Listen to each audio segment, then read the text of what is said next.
श्री स्वामी समर्थ. स्वागत आहे तुमचं माझ्या यूट्यूब चॅनलमध्ये. आजचा दिवस तुम्हाला खूप छान सुख समाधानाचा आणि आनंदाचा जावो ही स्वामींच्या चरणी प्रार्थना करते आणि आज या नवीन व्हिडिओला सुरुवात करते. तर बघा मित्रमैत्रिणींनो, 9 ऑगस्टला शनिवारी प्रत्येक भाऊ बहिणीसाठी हा सण जो आहे तर तो अतिशय खूप खास आणि महत्त्वाचा असा सण आहे. या दिवशी प्रत्येक बहीण भावाला त्याचं रक्षण व्हावं, त्याची प्रगती व्हावी यासाठी रक्षासूत्र बांधत असते, म्हणजेच काय तर राखी बांधत असते.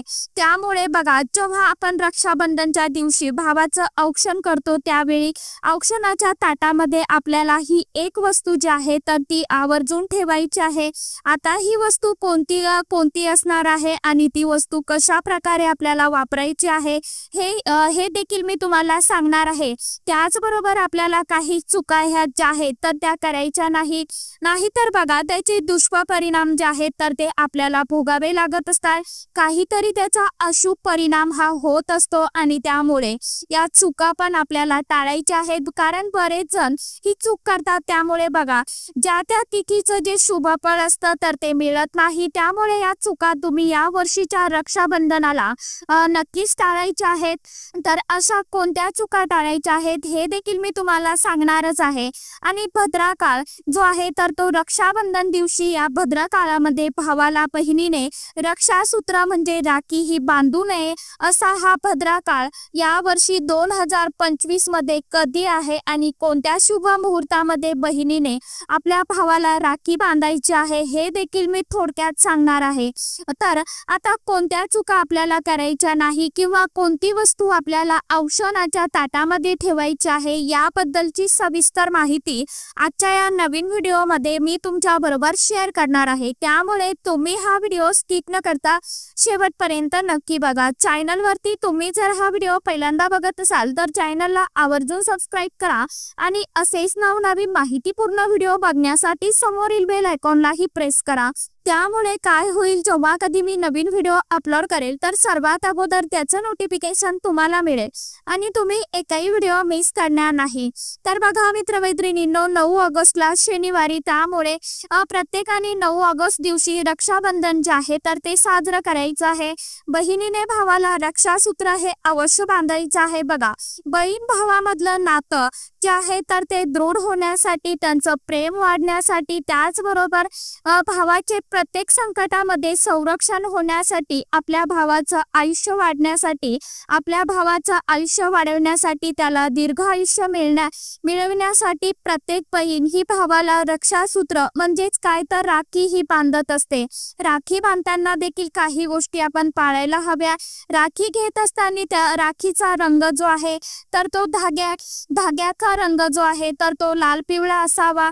वेगवेगळ्या कलरच्या देखील आता राख्या मार्केटमध्ये मिळतात, ह्याच्या आपल्याला टाळायचं आहे आणि शक्यतो लाल किंवा पिवळ्या रंग असलेला हिरवा रंग ही चालेल अशा राख्या आपण आपल्या भावाला बांधायच्या आहे.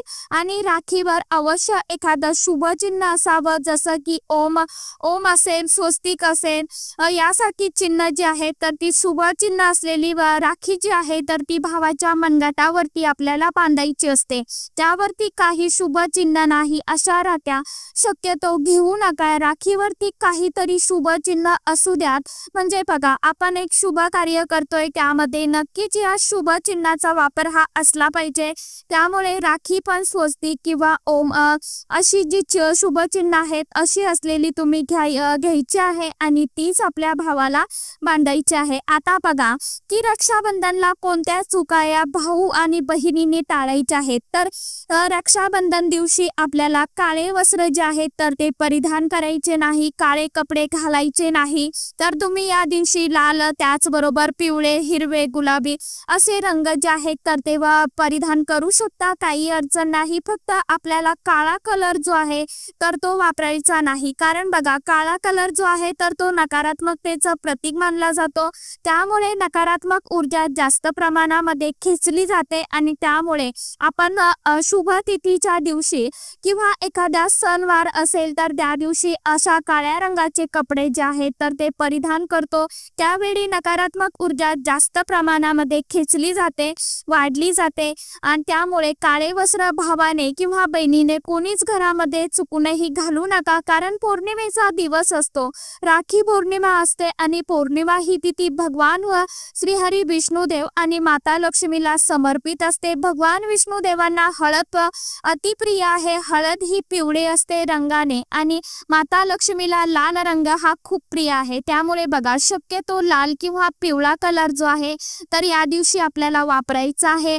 काळा रंग जो आहे तर तो वापरू नका. आता जर अगदी तुमच्याकडे लाल पिवळ्या रंगाचे कपडे नसतीलच तर मग तुम्ही हिरव्या गुलाबी अशा रंगाचेही घालू शकता, काही अडचण नाही. फक्त काळा रंग जो आहे तर तो टाळण्याचा प्रयत्न करायचा आहे. दुसरी गोष्ट म्हणजे या दिवशी चुकूनही मांसाहार, मद्यपान याचं सेवन करू नका. बघा, रक्षाबंधन आहे त्यामुळे बऱ्याच ठिकाणी याचं सेलिब्रेशन म्हणून मांसाहार केला जातो, पण हे अत्यंत चुकीचं आहे. या दिवशी चुकूनही मांसाहार करू नका. शनिवार आहे, रक्षाबंधनचा पवित्र असा शुभ दिवस आहे, त्यामुळे बघा कोणीच मांसाहाराचं सेवन घरामध्ये पण करायचं नाही आणि बाहेर जाऊनही करायचं नाही. मद्यपानचं सेवन करायचं नाही. तर छान असं सात्विक अन्न, भोजन, पदार्थ आपल्याला आपल्या घरामध्येच बनवायचं आहे आणि खायचं आहे. गोडाधोडाचं आपल्याला जेवण बनवायचं आहे. भांडण तंटे हे आपल्याला करायचे नाहीत. कुणाला अपशब्द बोलायचे नाहीत. भाऊ बहिणीने तर एकमेकांशी चांगलंच बोलायचं आहे, पण इतरांशी देखील आपल्याला चांगलंच बोलायचं आहे. अपशब्द कोणालाही बोलायचे नाही. आपल्या घरामध्ये कुणी आलेलं असेल तर अपमान कुणाचा करायचा नाही. अन्नदानाला खास विशेष महत्त्व द्या. यथाशक्ती तुम्ही ज्या वस्तूंचं दान करू शकता त्या वस्तूंचं दान करा. अन्नदान करा. शिळ अन्न कोणालाच दान करू नका. बघा, जर आपण शिळ अन्नदान करत असू तर त्याचा आपल्याला लाभ होण्यापेक्षा त्याचे तोटे जे आहेत तर ते जास्त होत असतात, उलट परिणाम होतो. त्यामुळे तुम्हाला अन्नदान करायचं असेल तर तुम्ही ताजं अन्नदान करा किंवा फळदान करा, पण शिळ जे अन्न आहे तर ते कुणालाही अशा शुभ दिवशी दान करू नका.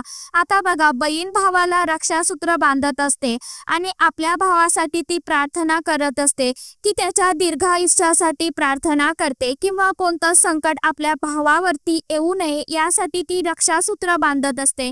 त्यामुळे भावाने देखील औक्षण झाल्यानंतर ताट जे आहे तर ते औक्षणाचं ताट जे आहे तर ते मोकळं ठेवायचं नाही. भलेही तुम्ही कितीही मोठं गिफ्ट द्या, परंतु त्या ताटामध्ये तुम्हाला 11 रुपये, 21 रुपये, 51 रुपये त्या ताटामध्ये, त्या पट्टीमध्ये तिथे तुम्हाला त्या ओवाळणीच्या ताटामध्ये ठेवायचे आहेत. किंवा 1 रुपयाचं नाणं किंवा 5 रुपयाचं नाणं जरी तुम्ही ठेवलं तरीही चालेल. आता फक्त ताट जे आहे तर ते आपल्याला मोकळं सुनं आपण म्हणतो ना तर ते ठेवायचं नाही. भलेही तुम्ही कितीही मोठं गिफ्ट द्या, परंतु त्यामध्ये तुम्ही 5 रुपयाचं, 1 रुपयाचं नाणं हे आवर्जून ठेवा, ताटामध्ये ठेवायचं आहे, हे लक्षात घ्या. बघा, आता औक्षण करताना आपल्याला कोणती वस्तू ताटामध्ये अवश्य ठेवायची आहे तर औक्षणाचं ताट आपल्याला तयार करायचं आहे. त्यामध्ये बघा 2 निरंजन ठेवायचे आहे. कधीच आपल्याला 1 निरंजन ठेवायचं नाही. नेहमी 2 निरंजन ठेवायचे आहे. त्यामध्ये सिंगल वाट टाकायची आणि अशा या दोन्ही निरंजनामध्ये तेल टाकायचं आहे. तुपाचा दिवा लावायचा नाही. तुपाचं निरंजन जे आहे तर ते देवासाठी असतं. त्यामुळे बघा, आपण तेलच या दिव्यामध्ये टाकणार आहोत. त्याचबरोबर आपल्याला या ताटामध्ये एक छोटा का होईना सोन्याचा एक दागिना जो आहे तर तो ठेवायचा आहे. जसं की तुम्ही नाकातली असेल, अंगठी असेल, कानातलं असेल तर ते ठेवू शकता. यानंतर एक सुपारी जी आहे तर ती ठेवायची आहे. थोड्याशा अखंड अक्षदा ठेवायच्या आहे. पांढरे तांदूळ तुम्हाला ठेवायचे नाही. त्याला हळद कुंकू लावून असे तांदूळ आपल्याला ठेवायचे आहे. एखादी मिठाई ठेवायची आहे किंवा साखर तुम्ही ठेवू शकता. अशा प्रकारे तुम्हाला भावाचं औक्षण करायचं आहे. पहिल्यांदा भावाला तिलक लावायचं आहे. तुम्हाला भावाला आणि त्याला अक्षदा तर त्या लावायच्या आहेत. त्यानंतर थोडेसे डोक्यावरती देखील तुम्हाला अक्षदा ज्या आहे तर त्या टाकायच्या आहे. त्यानंतर मस्तकाला सोने आणि सुपारी याचा स्पर्श करायचा आहे आणि सुपारी ज्याप्रमाणे टणक असते, मजबूत असते, त्याचप्रमाणे आपल्या भावाचं आयुष्य जे आहे, जीवन जे आहे तर ते असावं. त्याचबरोबर सोन्याप्रमाणे त्याला एक झळाळी यावी यासाठी सुपारी आणि सोने हे त्याच्या मस्तकाला आपल्याला लावायचे आहे. आणि बघा, आता जे निरांजन आपण पेटवलेलं आहे त्यामध्ये तुम्ही अवश्य थोडी पिवळी मोहरी ही टाकायची आहे आणि त्यानंतर आपल्याला अशा प्रकारे आपल्या भावाचं औक्षण जे आहे तर ते पिवळी मोहरी टाकणं हे खूप महत्त्वाचं आहे. आपल्या भावाला कुठल्याच प्रकारच्या काही ज्या नकारात्मक गोष्टी आहेत तर त्याचा त्रास होऊ नये, प्रत्येक संकटामधून, अडचणीमधून त्याला मार्ग मिळावा, भविष्य काळामध्ये कुठल्याच प्रकारच्या अडचणीचा किंवा विघ्नांचा, समस्यांचा त्रास होऊ नये. आणि त्यामुळे बघा, आपल्याला ही पिवळी मोहरी जी आहे तर ती निरांजनीमध्ये थोडी टाकायची आहे आणि त्याने औक्षण करायचं आहे आणि काहीतरी भावाला गोड मिठाई किंवा साखर खायला द्यायची आहे. त्यानंतर भावाने ओवाळणीच्या ताटामध्ये अवश्य 5 रुपयाचं, 1 रुपयाचं किंवा 21, 11, 51, 108 रुपयाची यथाशक्ती तुम्ही ठेवू शकता. मोठी बहीण असेल तुमच्यापेक्षा तर अवश्य तिला नमस्कार तुम्ही करायचा आहे.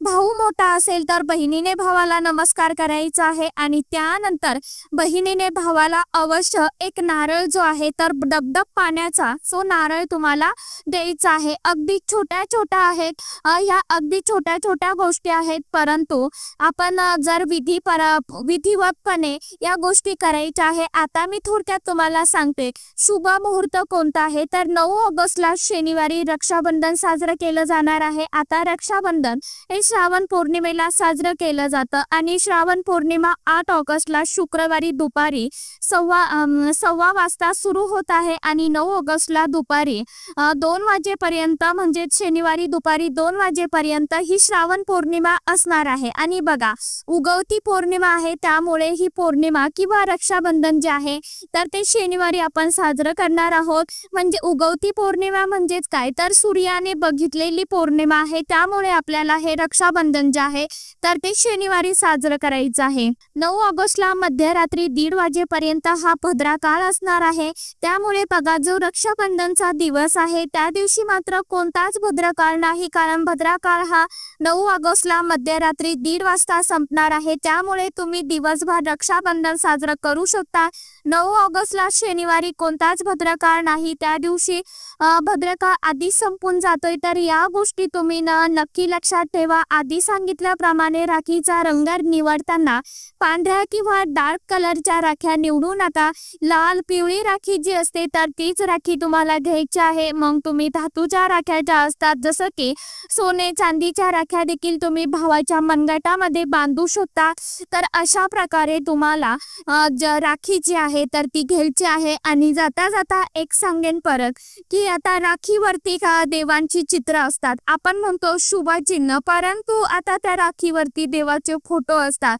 काही वेळाने काय होतं तर हातामध्ये धागा जो आहे तर तो तसाच बांधला जातो आणि ते वरचं चित्र जे आहे, प्रतिमा जी असते देवाची तर ती खाली गळून जाते, आपल्याला पताही लागत नाही आणि ती पडून जाते. पडून गेल्यानंतर ती कुठे पडते आपल्याला समजत देखील नाही. तर गल्लीमध्ये जर पडली तर चुकून लहान मुलांचा किंवा आपलाही एखाद्या वेळेस अचानकपणे त्या राखीवरती पाय पडतो, म्हणून देवाचं काय होतं तर अनादर केला जातो. म्हणून आपण देवाचे फोटो हे असलेल्या आपल्याला ज्या राख्या आहेत तर त्या सुद्धा आपल्याला चुकूनही घ्यायच्या नाही.